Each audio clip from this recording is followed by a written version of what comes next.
Mackay টেস্টে মাত্র ২ দিনেই ইনিংস ব্যবধানে হেরেছে বাংলাদেশ। সে হারের হতাশার মাঝেও দেশের ক্রিকেটে যুক্ত হয়েছে নতুন এক ইতিহাস।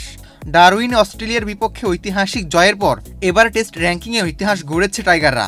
দেশের ক্রিকেট ইতিহাসে প্রথমবারের মতো আইসিসি টেস্ট র্যাঙ্কিংয়ে ৬ উঠে এসেছে বাংলাদেশ। পেছনে ফেলেছে শ্রীলঙ্কা, পাকিস্তান ও ওয়েস্ট ইন্ডিজকে। ম্যাকাই টেস্ট শেষ হবার পর আজ রোববার দলীয় টেস্ট র্যাঙ্কিং হালনাগাদ করেছে আইসিসি। নতুন র্যাঙ্কিংয়ে ৩ ধাপ এগিয়ে ষষ্ঠ স্থানে উঠেছে Bangladesh. Gold's Gym across 30+ countries. With over 700+ locations worldwide. Train anywhere, belong everywhere.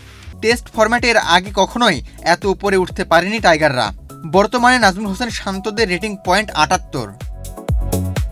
বাংলাদেশের সঙ্গে পরের ৩ দলের ব্যবধান অবশ্য খুব বেশি নয়, মাত্র ২ রেটিং পয়েন্ট পিছিয়ে ৭৬ রেটিং পয়েন্ট নিয়ে ৭-এ রয়েছে শ্রীলঙ্কা। এরপর ৭৫ রেটিং নিয়ে ৮-এ পাকিস্তান এবং ৭৪ রেটিং পয়েন্ট নিয়ে ৯ নম্বর ওয়েস্ট ইন্ডিজ। বাংলাদেশের ৬-এ ওঠার ফলে এক ধাপ করে অবনতি হয়েছে এই ৩ দলের।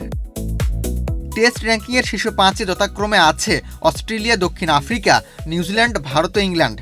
মূলত র্যাঙ্কিংয়ের শীর্ষ দল অস্ট্রেলিয়াকে ডারউইন টেস্টে ৯ উইকেটে হারানোর পুরস্কারই পেয়েছে বাংলাদেশ।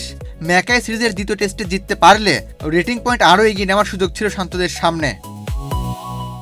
এর আগে টেস্ট র্যাঙ্কিংয়ে বাংলাদেশের সর্বোচ্চ অবস্থান ছিল ৭ম। গত মে মাসে ঘরের মাঠে পাকিস্তানকে ২ ম্যাচের সিরিজে ২-০ ব্যবধানে হারিয়ে প্রথমবারের মতো ৭ নম্বরে উঠেছিল বাংলাদেশ। তবে রেটিং পয়েন্টের ব্যবধান কম থাকায় সে অবস্থান ধরে রাখা কঠিন হয়ে পড়ে।